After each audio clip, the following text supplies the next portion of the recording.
Shalom, Shalom Aleihim, Bishem Yeshua HaMashiach.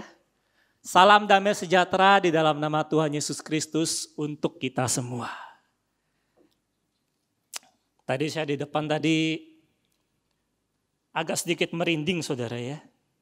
Saya pikir merinding karena apa, deredek begitu. Tapi saya ngecek, saya ini kelaparan apa bukan, deg-degan begitu ya. Oh ternyata bukan, saya sudah makan tadi. Tapi ternyata memang malam ini dingin banget ya. Saya tadi di depan dingin sekali. Oke, malam hari ini kita masih di bulan Februari, kita berada di dalam sebuah tema besar yang diberikan oleh Bipro, yaitu adalah Love Redefinition. Dan malam hari ini kita masih berbicara tentang seputar itu. Kita berbicara tentang seputar love. Tetapi love ini sungguh indah, love ini indah. Tetapi kita jangan lupa bahwa love ini punya sisi gelap saudara ya. Love ini punya sisi gelap dan malam hari ini kita akan belajar tentang firman Tuhan dari sisi gelapnya love ini saudara ya. Tadi saya berniat datang ke tempat ini dengan baju putih saudara ya. Sudah saya siapkan hem putih, tapi entah kenapa saya lihat kok gak enak hati saya gitu ya. Padahal tinggal pakai doang, terus saya ngomong sama istri saya, kayaknya kok rasanya janggal ya kok pakai putih ya. Sudah aku pakai yang warna gelap aja. Waktu saya datang ke sini saya lihat teman-teman, pada hitam semua. Wah memang betul-betul dark side dari dari love-nya saudara ya. Dark side. Saya diberi tema malam hari ini, kau tolong bahas tentang love tapi dari sisi yang gak enaknya kau. Puji Tuhan, haleluya. Nah saudara, ada berbagai macam perasaan yang bisa timbul dalam diri seseorang ketika dia bertemu dengan lawan jenisnya. Biasanya berawal dari rasa tertarik. Mungkin karena lawan jenisnya ini dia lihat perawakannya bagus. Bisa jadi karena wajahnya itu good looking. Bisa juga karena orang tersebut murah senyum. Sehingga orang ini tertarik kepada lawan jenisnya. Biasanya rasa tertarik ini kalau disertai dengan pertemuan yang lebih sering dan ada komunikasi di dalamnya, biasanya rasa tertarik ini bisa bertumbuh menjadi rasa suka. Kemudian rasa suka ini ketika dibarengi dengan suatu pertemuan yang lebih intens, teratur, dan ada komunikasi yang lebih mendalam, dan ternyata ada kecocokan di antara keduanya, rasa suka biasanya bertumbuh menjadi rasa cinta. Ketika rasa cinta ini bisa diperjuangkan, bisa dipertahankan, dan dibawa ke jenjang yang lebih serius, maka rasa cinta ini seharusnya bertumbuh menjadi kasih. Oleh sebab itu bagi yang sudah menikah, perasaan kita terhadap pasangan kita itu sebenarnya tidak lagi hanya sekedar mencintai.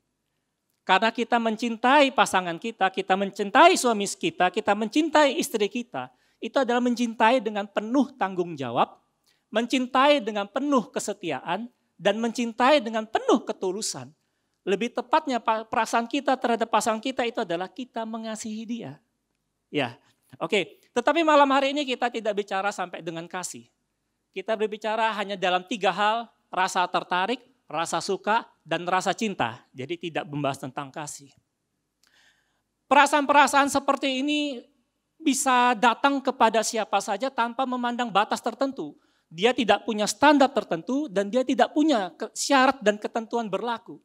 Rasa tertarik, rasa suka, rasa cinta ini bisa datang kepada siapa saja. Dia bisa datang kepada orang yang usia remaja. Dia bisa datang kepada orang yang usia muda, dewasa muda. Dia bisa datang kepada orang yang sudah berumur. Dia bisa datang kepada pria, dia bisa datang kepada wanita. Dia bisa datang kepada orang yang dengan ekonomi yang mapan, dia bisa datang kepada orang dengan ekonomi menengah, dia bisa datang kepada orang dengan ekonomi kurang baik. Dia bisa datang kepada orang yang dengan posisi terpandang, orang yang dihormati. Dia juga bisa datang kepada orang yang bukan siapa-siapa. Perasaan tertarik, suka, dan cinta ini bisa datang kepada orang yang masih single. Dia bisa juga datang kepada orang yang berpacaran. Dan dia bisa datang juga kepada orang yang sudah menikah. Jadi perasaan seperti ini, tertarik, suka, dan cinta ini, kita tidak bisa menghalangi, mencegah kemunculannya. Sebab dia bisa datang kepada siapa saja, dia bisa datang dalam waktu yang tidak pernah kita duga. Tiba-tiba kok saya tertarik, tiba-tiba saya kok suka. Permasalahan bukan di situ. Sebab munculnya perasaan-perasaan seperti ini adalah hal yang manusiawi, sehingga bukan sebuah kesalahan. Lalu bagaimana ketika perasaan ini muncul, lalu apa yang harus kita lakukan? Begitu kita sadar ada perasaan tertarik, suka, cinta muncul dalam diri seseorang, maka orang itu harus segera, wajib untuk mengendalikan perasaan itu. Wajib. Jadi munculnya perasaan tertarik, rasa suka, rasa cinta pada seseorang bukan sebuah kesalahan. Kesalahan terjadi apabila dia tidak segera mengendalikannya. Tetapi kita harus ingat, antara munculnya perasaan seperti itu, hingga kesadaran kita untuk harus segera mengendalikannya, itu kadang-kadang tempo waktunya hanya singkat. Hanya butuh beberapa menit untuk harus segera mengendalikannya. Bahkan hanya butuh beberapa detik untuk kita harus segera mengendalikan perasaan itu. Nah, jadi sekali lagi, munculnya perasaan-perasaan seperti itu dalam diri seseorang bukanlah sebuah kesalahan. Kesalahan hanya terjadi apabila kita tidak segera mengendalikan perasaan seperti itu. Loh, kenapa harus dikendalikan? Karena kita harus tahu akibatnya kalau perasaan-perasaan itu tidak dikendalikan. Hal yang pertama yang biasa muncul, ketika rasa suka, tertarik, cinta kepada seseorang itu muncul dan kita tidak segera mengendalikannya, maka yang terjadi itu pasti satu ini. Perasaan-perasaan itu akan mengambil ruang di dalam hati kita. Semakin kita biarkan, dia akan mengambil semakin banyak ruang dalam hati kita. Semakin banyak dia mengambil ruang dalam hati kita, dia bisa mempengaruhi pola pikir kita, cara pandang kita, perilaku kita, dan cara hidup kita. Bukankah firman Tuhan berkata bahwa jagalah hatimu dengan segala kewaspadaan, sebab dari situlah terpancar kehidupan. Nah, kemudian yang lebih parah lagi, apabila kita tidak segera mengendalikan berbagai macam perasaan ini bisa tumbuh berkembang sehingga bisa mengalahkan segala akal dan logika kita. Itu sudah parah. Dan yang paling berbahaya, ketika kita tidak bisa mengendalikan, tidak segera mengendalikan rasa suka, tertarik, cinta kepada seseorang. Ingat bahwa iblis itu seperti singa yang mengaum-ngaum mengelilingi kita 24 jam sehari. Menanti saya dan saudara membuka celah untuk dia masuk ke dalamnya. Dan ketika kita tidak segera mengendalikan perasaan-perasaan seperti ini, maka celah terbuka dan iblis langsung menancapkan senjatanya ke dalam perasaan kita, ke dalam hati kita. Dan senjata itu namanya lust, hawa nafsu. Dan percayalah ketika saya dan saudara ketika lengah, kemudian iblis bisa menancapkan senjata itu ke dalam hati kita, itu susah lepasnya. Seandainya pun kita bisa melepaskannya, kita akan melepaskannya itu dengan perjuangan yang sangat berat dan meninggalkan luka yang mungkin tidak bisa sembuh. Malam hari ini saya diberi tema khusus adalah When Lust Destroy Everything. Itu berbicara mengacu kepada itu sudah terjadi. Tetapi saya mau ingatkan kepada saya dan saudara juga. Lust always destroy everything. Hawa nafsu itu selalu mengalahkan segalanya, selalu. Nah, bagi yang punya pasangan, yang sudah menikah, ketika kita membiarkan sebuah perasaan ini muncul, bukankah ketika kita menikah dengan pasangan kita ini menikah karena kita mencintai dia dengan penuh tanggung jawab, dengan kesetiaan dan dengan ketulusan. Maka seharusnya segala rasa suka, tertarik dan cinta kita itu harusnya tertuju hanya pada pasangan kita. Itu komitmen kita, bukan? Ketika ada perasaan itu muncul pada diri seseorang yang sudah menikah, kepada yang bukan pasangannya, kepada orang lain. Ketika kita membiarkan itu bertumbuh, rasa suka, tertarik, cinta kepada orang lain itu bertumbuh, pada saat itu juga Kita ini meletakkan nasib pasangan kita dan keluarga kita ke dalam sebuah pertaruhan yang besar. Dan kita bisa membayangkan orang yang sudah menikah ketika membiarkan hatinya itu bercabang mendua, ujung-ujungnya itu pasti berselingkuh dan berzina. Itu akibat kalau tidak segera mengendalikan berbagai macam perasaan yang timbul yang tidak pada tempatnya. Lalu bagaimana yang masih berpacaran? Sama, bukankah kita berpacaran seharusnya itu adalah menatap masa depan menuju ke sebuah pernikahan. Berpacaran bukan suatu hal yang main-main, itu mesti kita tekankan kepada anak-anak kita juga. Ketika kita berpacaran, kita itu melatih diri kita untuk bisa mencintai pacar kita penuh dengan tanggung jawab, penuh dengan kesetiaan, dan penuh dengan ketulusan. Dan kalau kita bisa mencapai hal itu, maka kita ini sudah siap untuk masuk ke dalam pernikahan. Selama masa berpacaran kita pun dilatih seperti itu. Jadi kita pun juga harus menjaga dengan cara yang sama. Akibatnya pun juga sama. Lalu bagaimana yang single? Kemudian ada orang yang single berkata, loh aku kan single, aku kan belum punya pasangan. Ya kalau perasaan itu datang wajar dong, ya aku nikmati. Benar, nikmati. Tapi ingat, segala macam perasaan suka, tertarik, cinta itu, baik Anda yang sudah menikah, baik Anda yang masih berpacaran, maupun yang masih single, kalau tidak dijaga, tidak dikendalikan, maka perasaan ini akan mengambil semakin banyak ruang di dalam hati kita. Dan hidup kita, perilaku kita, cara pandang kita, pola pikir kita dipengaruhi oleh perasaan itu. Saya punya seorang paman, saudara. Jadi waktu saya masih SD, saya beberapa kali, tidak sering, beberapa kali ke rumah nenek saya ketemu dengan paman saya ini. Beberapa kali juga kami main video game sama-sama, main Atari. Kalau Anda yang masih seusia saya umur 45, Anda mungkin masih ingat apa itu Atari.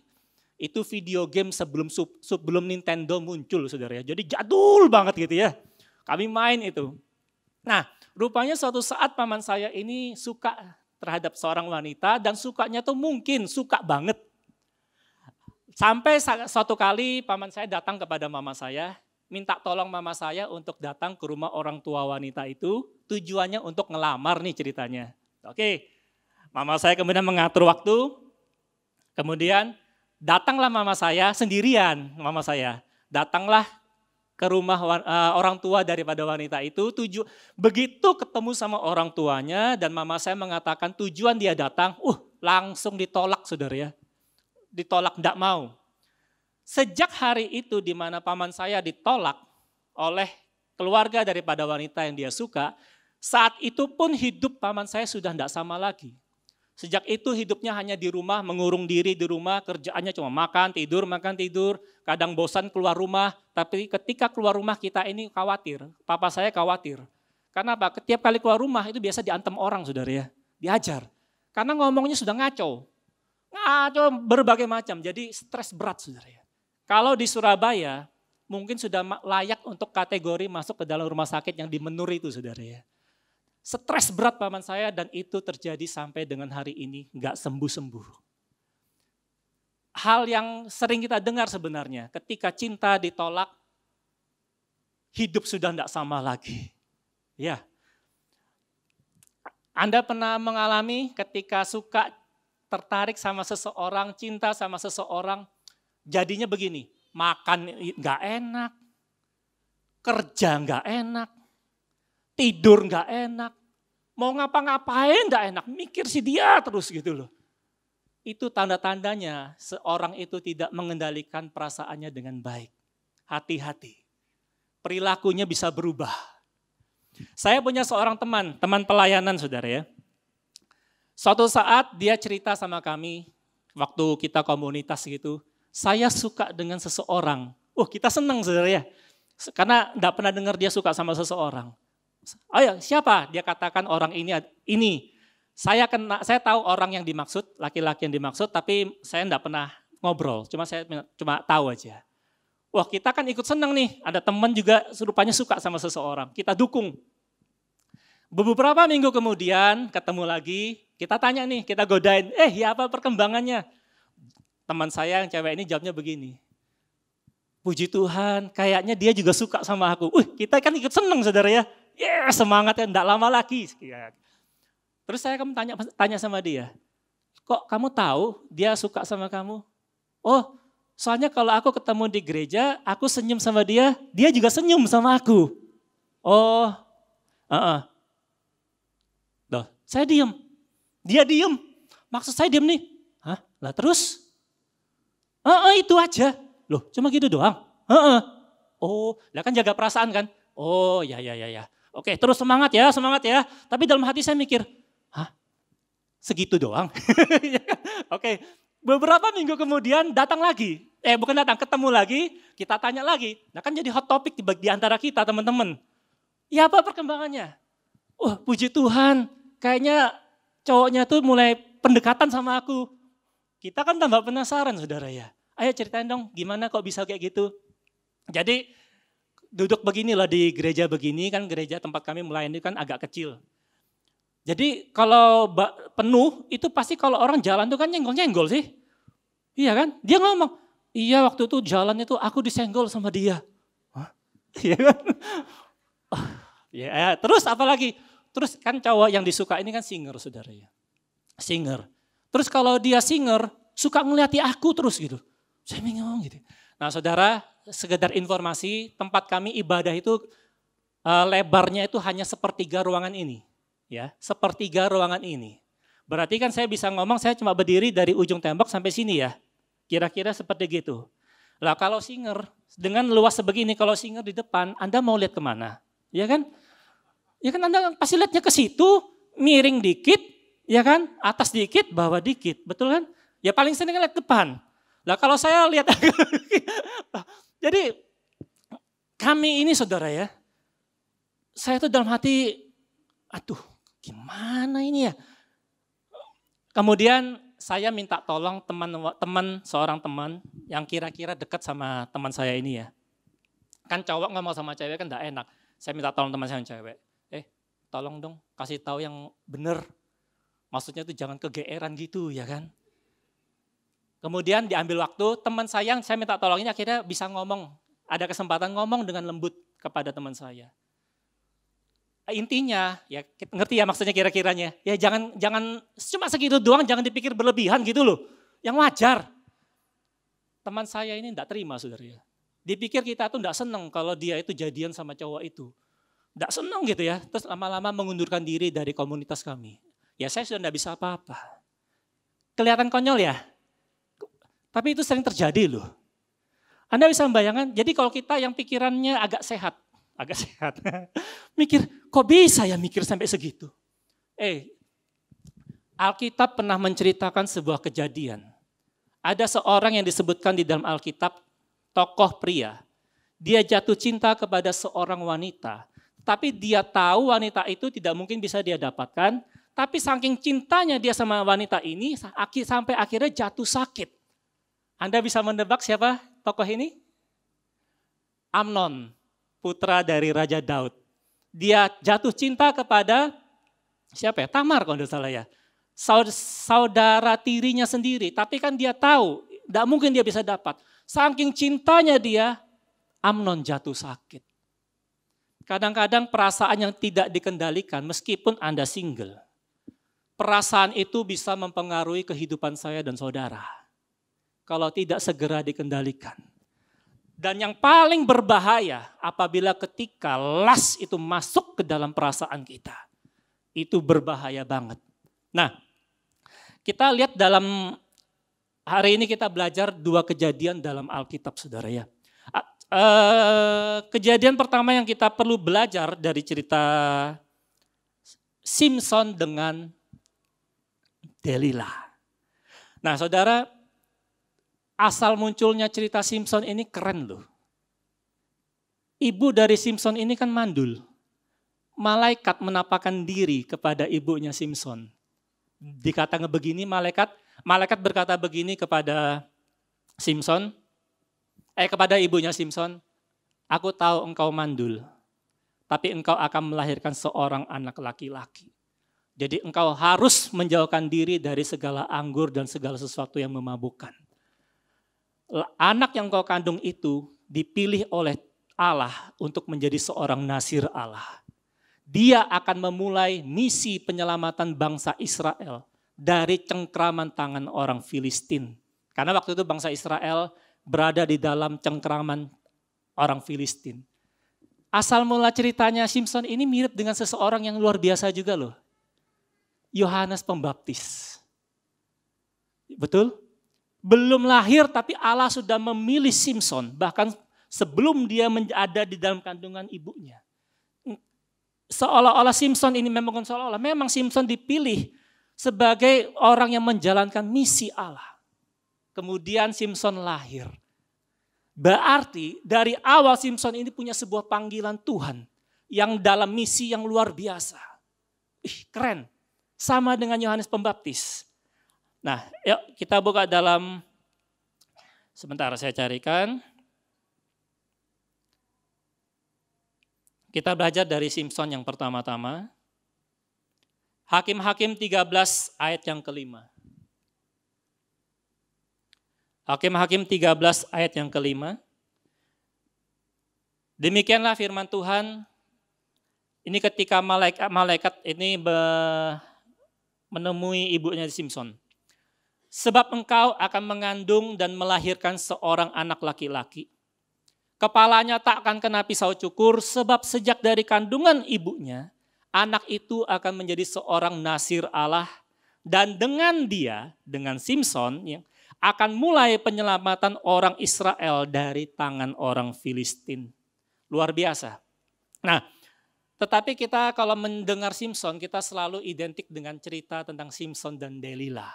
Oleh sebab itu kita belajar di situ. Hakim-Hakim 16 ayat yang keempat. Hakim-Hakim 16 ayatnya yang keempat. Sesudah itu Simson jatuh cinta kepada seorang perempuan dari lembah Sorek yang namanya Delilah. Nah, saudara, saya mau membagikan sebuah keanehan cerita tentang Simson dan Delilah. Simson jatuh cinta kepada Delilah. Kemudian Delilah ini didatangi oleh raja-raja kota orang Filistin. Raja-raja ini mendesak Delilah untuk mencari tahu apa kelemahan Simson. Supaya Simson bisa diikat, ditangkap.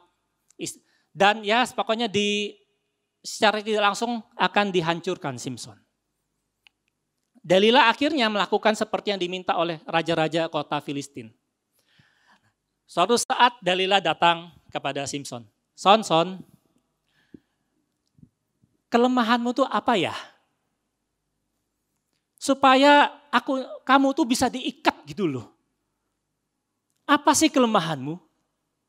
Kemudian Simson berkata, kalau aku diikat dengan 7 tali busur yang masih baru, yang belum kering, aku akan kehilangan kekuatanku. Oh gitu ya. Nah sekarang di mana keanehannya? Begini. Andai kata Simson itu adalah Anda adalah Simson, saya Delilahnya. Anda semua ini punya usaha bisnis yang sudah mapan.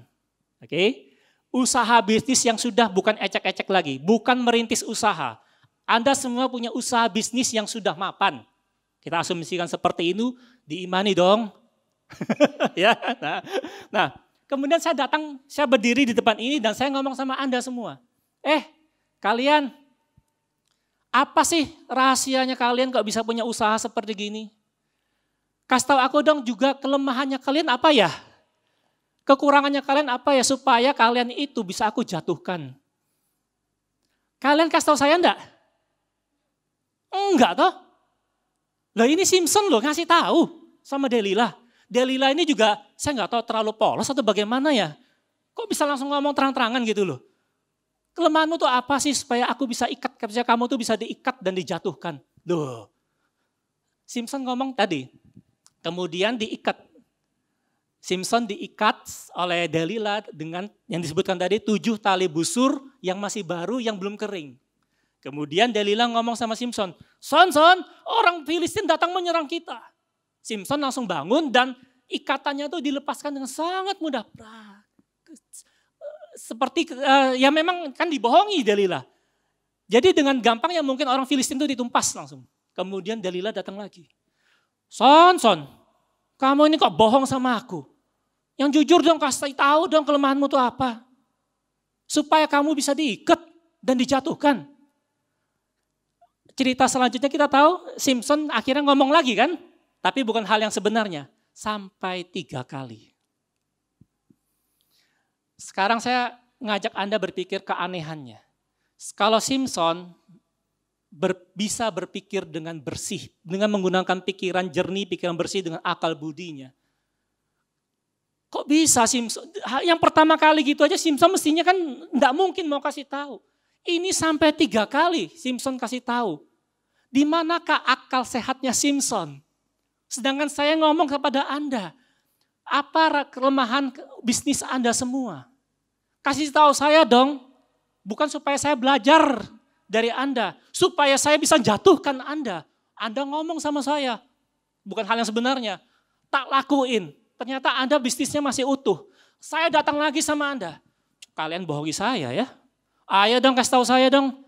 Kelemahan kalian itu apa sih, yang jujur dong sama saya. Supaya kalian itu bisa tak jatuhkan gitu loh. Anda ngomong lagi sesuatu yang sama saya. Bukan hal yang sebenarnya. Tak lakuin lagi. Ternyata Anda masih bisnisnya masih tetap mapan. Saya datang lagi sama Anda ketiga kali. Kalian ya ngerjain saya ya. Ayo yang jujur dong, ngomongin sama saya apa sih kelemahan kalian. Sebuah hal yang masuk akal? Enggak kan? Tetapi Simpson loh seperti itu. Sampai yang keempat, Alkitab mencatat Delila itu sampai merangek-rangek, menangis-nangis sampai Simpson tuh enggak tahan hatinya. Sampai akhirnya Simpson ngasih tahu yang sebenarnya kepada Delila. Anda kalau pernah membaca cerita-cerita ini apa enggak merasakan keanehan? Kenapa Simpson mau seperti itu? Nah yuk kita baca aja. Seru juga cerita Simpson ini saudara ya. Sebentar. Hakim-hakim 16 tadi. Ya. Hakim-hakim 16 ayatnya yang ke-6.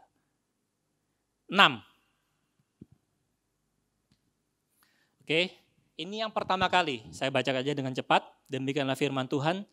Lalu berkatalah Delila kepada Simpson, ceritakanlah kiranya kepadaku, karena apakah kekuatanmu demikian besar, dan dengan apakah engkau harus diikat untuk ditundukkan. Jelas dia ngomong, tujuannya Delila jelas dia omongi sama Simpson. Kemudian ayat 7 dikatakan jawab Simpson kepadanya, jika aku diikat dengan 7 tali busur yang baru yang belum kering, maka aku akan menjadi lemah dan menjadi seperti orang lain manapun juga. Ayat ke-8, lalu raja-raja kota orang Filistin membawa 7 tali busur yang baru yang belum kering kepada perempuan itu, dan ia itu berarti Delila mengikat Simpson dengan tali-tali itu.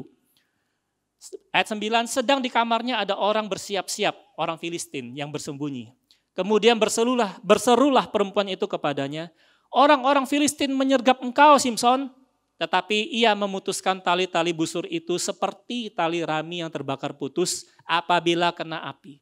Dan tidaklah ketahuan di mana duduk kekuatannya itu. Kemudian berkatalah Delila kepada Simpson, sesungguhnya engkau telah mempermain-mainkan dan membohongi aku. Sekarang ceritakanlah kiranya kepadaku dengan apa engkau dapat diikat. Benar ceritanya? Kemudian kita lompat ya. Kita lompat ayat yang ke-16. Ini percobaan keempat kalinya Delila. Lalu setelah perempuan itu berhari-hari merengek-rengek kepadanya dan terus mendesak-desak dia, ia tidak dapat lagi menahan hati sehingga ia mau mati rasanya.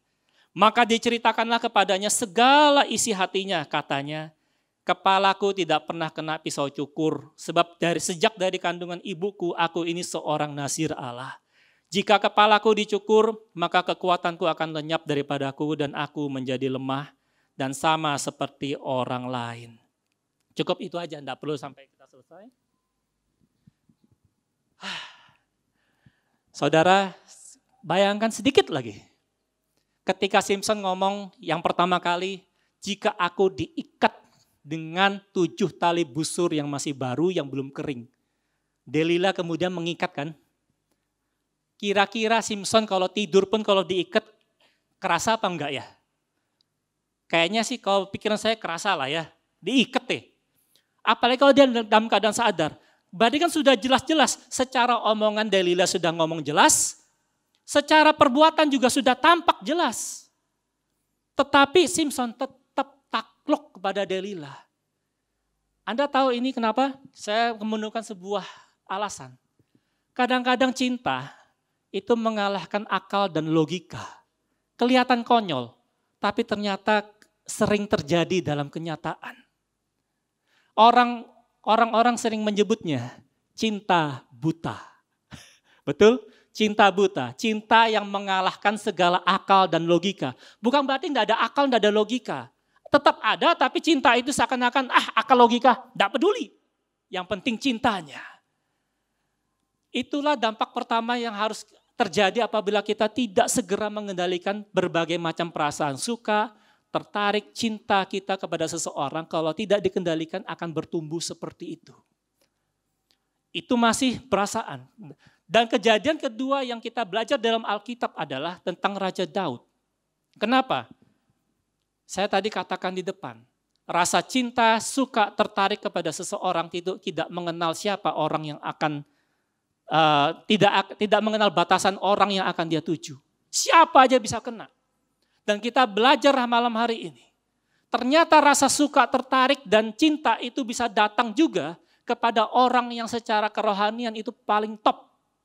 Orang yang secara Alkitab mengakui, Tuhan mengakui bahwa hati orang ini, Tuhan berkenan kepada hati orang ini. Raja Daud, bukan sembarang orang. Nah, kita baca ceritanya dengan perlahan tentang Raja Daud. Kita buka dalam 2 Samuel 11. 2 Samuel 11.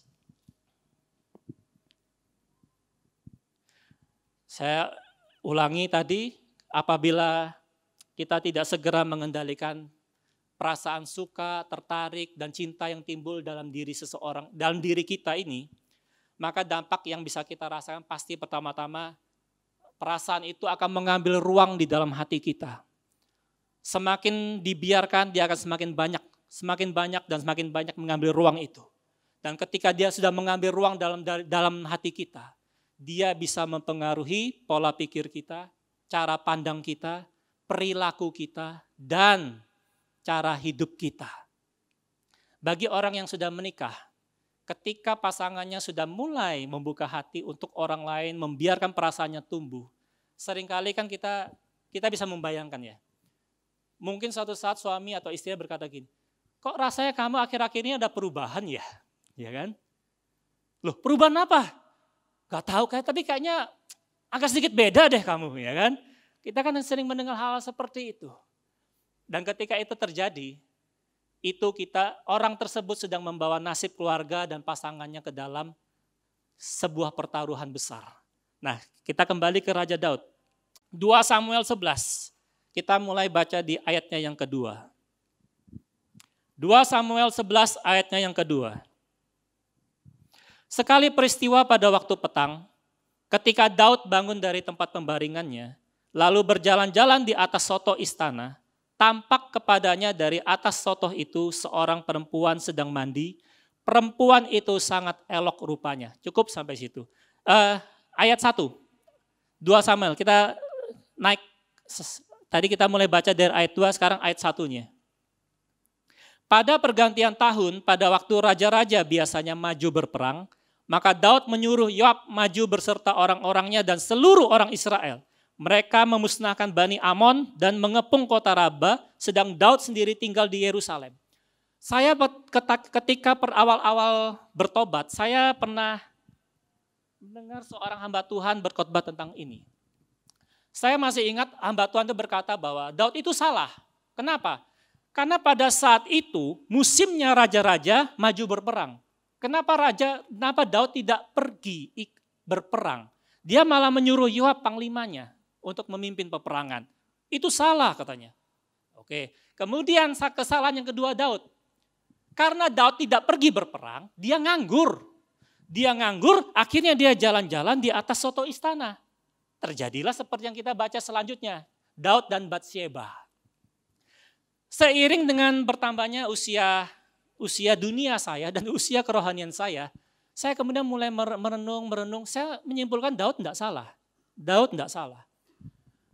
Kalau Daud saat itu tidak maju berperang, Alkitab tidak pernah menunjukkan bahwa Daud adalah seseorang yang malas. Alkitab tidak pernah menunjukkan bahwa Daud adalah orang yang mut-mutan ketika berperang, tidak pernah. Tapi Daud selalu berperang maju berperang dan dia selalu berdiri di garis depan. Dan Allah menyertai dia, maka kemenangan demi kemenangan itu ada di tangan Daud. Tetapi kali itu dia tidak ikut pergi berperang. Dan itu adalah hal yang wajar. Itu wajar. Tidak ada kesalahan, Daud tidak salah dalam hal itu. Kemudian ketika Daud ini berjalan-jalan, katanya kan hamba Tuhan yang dulu, nganggur jalan-jalan di atas soto istana. Saya juga berpikir bukan sebuah kesalahan. Kalau Anda di rumah, kadang-kadang kan kalau Anda mungkin pernah di rumah itu sekali jalan mengitari rumah, kira-kira lihat gimana ya rumah saya, apa yang perlu dilakukan dan sebagainya. Hal itu wajar. Daud berjalan-jalan di istananya.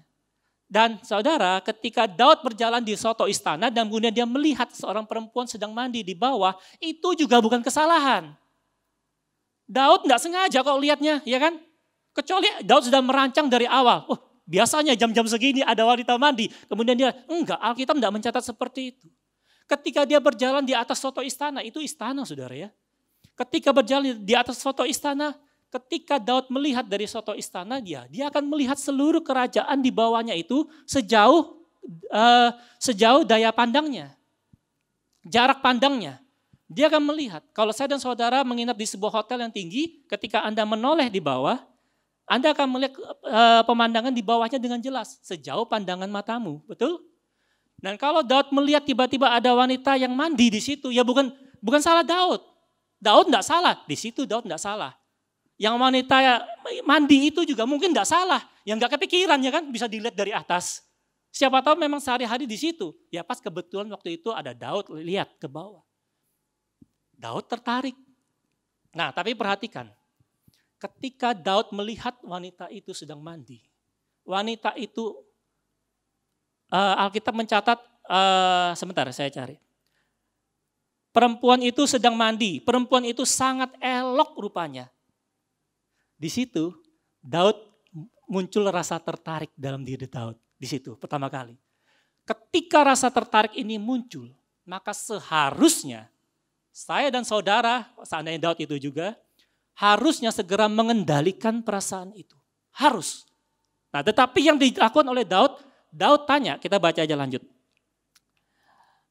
2 Samuel 11 ayatnya yang ketiga. Lalu Daud menyuruh orang bertanya tentang perempuan itu. Dan orang berkata, itu adalah Batsyeba, binti Eliam, istri orang Uria Het itu. Nah, ketika Daud melihat Batsyeba sedang mandi, mestinya kan gini, oh ya sudah gitu loh. Tertarik pun ya sudah jangan. Tapi dia kan raja, gundiknya kan banyak. Mungkin mau diambil gundik, dia tanya sama orangnya, siapa itu? Orang tuh ngomong, itu Batsyeba. Batsyeba bukan wanita sembarangan. Batsyeba adalah istri dari Uria. Siapa Uria? Salah satu dari 30 pahlawan Daud yang saat itu maju berperang. Ketika Daud tertarik, ketika dia tanya sama pelayan ini pun berarti Daud membiarkan rasa tertarik ini muncul. Oke, karena dia raja, it's okay. Ketika dia tahu itu adalah Batsyeba, istri dari panglimanya sendiri. Mestinya kalau seseorang mengandalkan pikiran sehat, kalau seandainya Daud mengandalkan pikiran sehatnya, oh dia bukan orang sembarangan. Dia adalah wanita yang harus dihormati karena dia istri dari pahlawanku. Ya sudah gitu loh. Ya sudah. Dikendalikan perasaannya. Tetapi mungkin saat itu Daud lengah. Dia tidak segera mengendalikan perasaan itu ketika perasaan itu muncul. Dan las itu masuk ke dalam situ. Anda berkata, kok bisa tahu? Kok ada las, ada hawa nafsu yang masuk di dalam diri Daud saat itu? Karena ayat selanjutnya berkata, 2 Samuel 11 ayatnya yang keempat.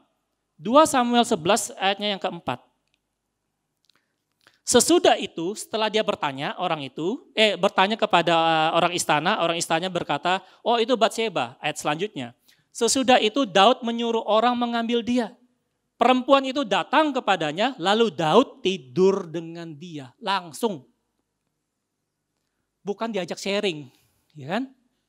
Bukan untuk ramah tamah, ketemu langsung diajak tidur. Ini adalah las, ini hawa nafsu. Dan Anda tahu akibatnya apa?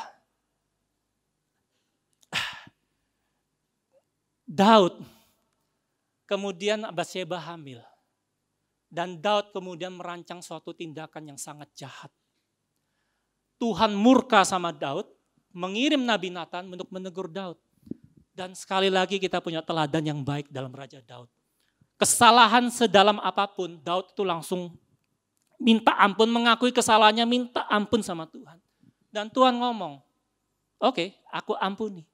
Tetapi konsekuensi dari dosa harus dapat engkau tanggung. Sejak saat itu pedang tidak pernah pergi dari keturunan Daud sampai selama-lamanya.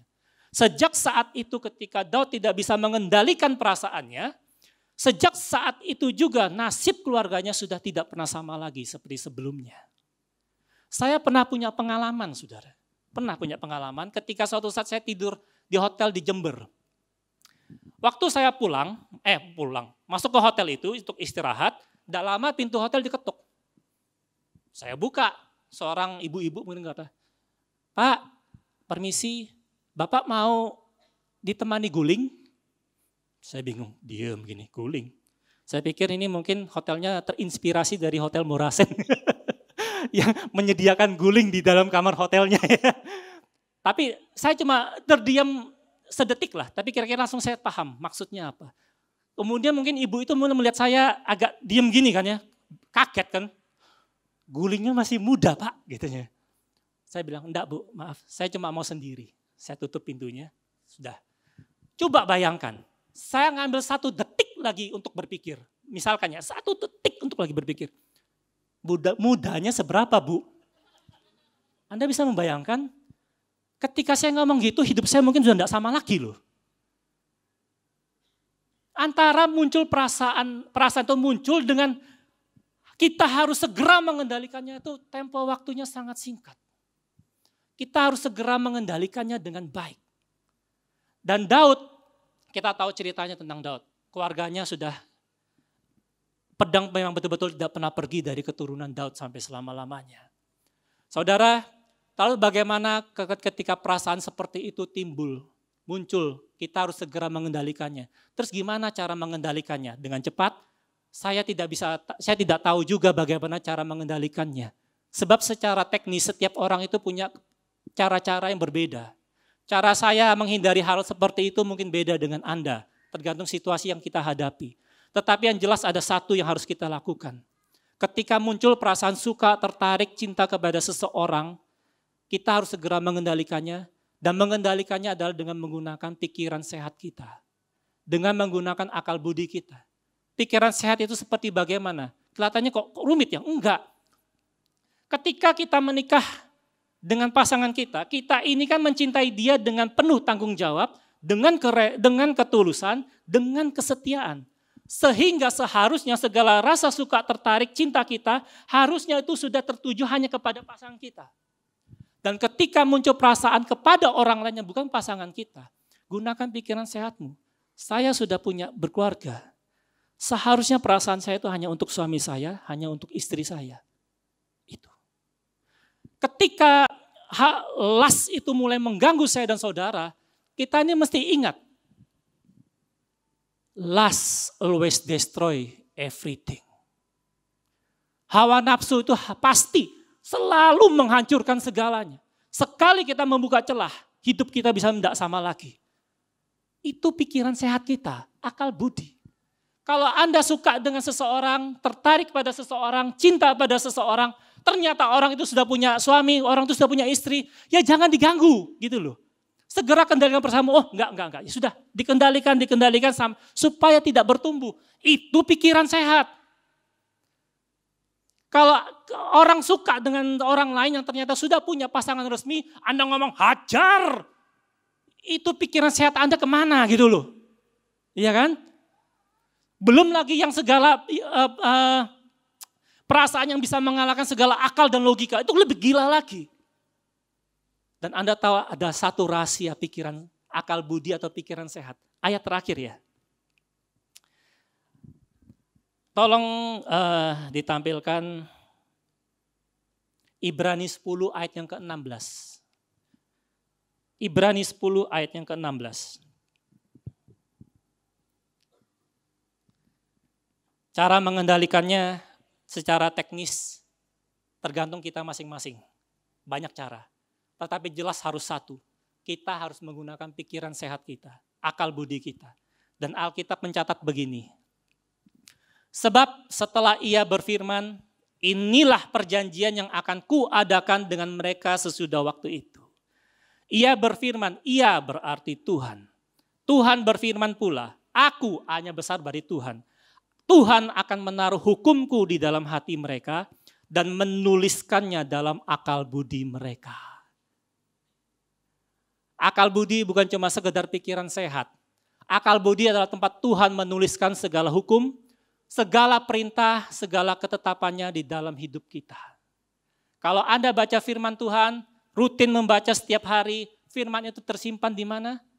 Di dalam akal budi dan pikiran sehat kita. Oleh sebab itu pakailah pikiran sehat kita. Akal budi kita. Pakai. Itu satu-satunya cara yang akan menolong. Bukan satu-satunya cara, sorry. Itu cara pertama yang akan menolong saya dan saudara. Tapi kan kadang kan dikalahkan. Tapi saya mau ngomong ada cara kedua. Cara kedua ini adalah cara yang paling luar biasa. Sebab saya dan saudara punya satu pribadi yang tidak pernah meninggalkan saya dan saudara. Baik ketika saya tidak berdosa, ketika Anda tidak berdosa, baik ketika saya berdosa, ketika Anda semua lagi berdosa, pribadi itu tidak pernah meninggalkan kita. Roh yang kudus ada di dalam kita. Minta tolong sama Roh Kudus tolong. Tolong, aku perasaan ini rasanya sudah mulai nih, aku tidak bisa kendalikan. Tolong aku Roh Kudus, aku tidak bisa seperti ini. Tidak mau. Dan percayalah, Roh Kudus akan menolong kita. Entah gimana caranya. Dia pasti menolong saya dan saudara ketika dalam kondisi seperti itu. Oke? Gunakan pikiran sehat, gunakan akal budimu, dan minta tolonglah pada Roh Kudus. Dan ketika saya dan saudara sudah pernah mengalami yang jatuh. Kalau dulu di Jember saya pernah ditawari seperti gitu, saya bisa tolak. Bukan berarti saya selalu kuat. Mungkin suatu saat nanti saya mungkin mengalami seperti itu lagi, mungkin saya lengah. Mungkin saya bisa jatuh. Tidak ada seorang pun yang pernah kuat untuk seterusnya. Tidak hari ini Anda kuat, belum tentu besok Anda kuat. Oleh sebab itu Anda butuh buka mata setiap pagi, Anda duduk, Anda berdoa kepada Tuhan. Mohon kekuatan. Mampukan aku melalui hari ini dengan baik, penuh dengan firman dan kebenaran. Tetapi kalau kita pun pernah jatuh, saya mau kasih tahu selalu ada kesempatan untuk bertobat. Dan kesempatan itu tidak sering-sering datang. Dan saya puji Tuhan, Simpson yang kita baca tadi ayatnya, ketika di akhir hayatnya, dia akhirnya ngomong sama Tuhan. Tuhan, sekiranya Engkau berkenan, sekali ini aja untuk yang terakhir kalinya. Biarkanlah aku, kekuatanku kembali seperti semula. Dan Tuhan izinkan. Kan kemudian Simpson kekuatan kembali dan dia kemudian meruntuhkan dua pilar utama di bangunan itu. Alkitab mencatat yang dibunuh Simpson pada hari itu jauh lebih banyak daripada pernah dibunuh Simpson selama hidupnya. Simpson bertobat di akhir hidupnya. Tapi sayang ya, kalau kita mendengar kata Simpson identik dengan kata Delilah. Kita lupa Simpson punya panggilan Tuhan yang luar biasa. Walaupun akhirnya dia menggagalkan dirinya untuk tetap berada di dalam rencana itu. Sebab rencana Tuhan tidak pernah gagal, amin. Rencana Tuhan tidak pernah gagal. Kadang kita yang menggagalkan diri kita untuk selalu terlibat di dalam rencana itu. Tetapi kita punya satu contoh lagi yang lebih luar biasa. Raja Daud. Orang yang hatinya diakui Tuhan sendiri berkenan. Ketika ditegur dia minta ampun. Memang konsekuensi dosa tetap ditanggung oleh Daud. Memang kehidupan keluarga Daud sudah tidak sama lagi ketika dia sudah berbuat dosa itu. Tetapi Tuhan mengampuni dia dan dia betul-betul punya hati yang luar biasa. Dan kita tetap mengenal Daud sampai akhir hayatnya adalah seseorang raja yang luar biasa, seorang pribadi yang dimana hatinya itu berkenan di hadapan Tuhan. Saya dan saudara mungkin pernah jatuh, atau mungkin ada di antara saudara yang masih hidup di dalam kejatuhan itu. Bertobatlah, selalu ada kesempatan. Tetapi akibat dari dosa yang sudah kita perbuat, kalau memang pernah engkau perbuat, pernah kita perbuat, jangan takut untuk menghadapinya. Konsekuensi dosa, ya sudah. Anda melanggar lampu lintas, ya ditilang, ya jangan protes, ya sudah bayar gitu ya kan, hadapi. Tetapi yang penting Tuhan selalu menyertai saya dan saudara. Panggilan Tuhan itu, rencana Tuhan tidak pernah gagal, tapi jangan pernah menggagalkan diri kita untuk selalu terlibat dalam rencana Tuhan itu. Hati-hati, perasaan suka, tertarik, dan cinta kepada seseorang bisa muncul kapan saja, kepada siapa saja. Ketika itu muncul, langsung waspada, jaga, kendalikan perasaan itu dengan baik. Supaya dia tidak mengambil ruang yang besar dalam hati kita, supaya dia tidak bisa mempengaruhi cara pikir kita, cara pandang kita, perilaku kita, dan cara hidup kita. Amin. Tuhan Yesus memberkati.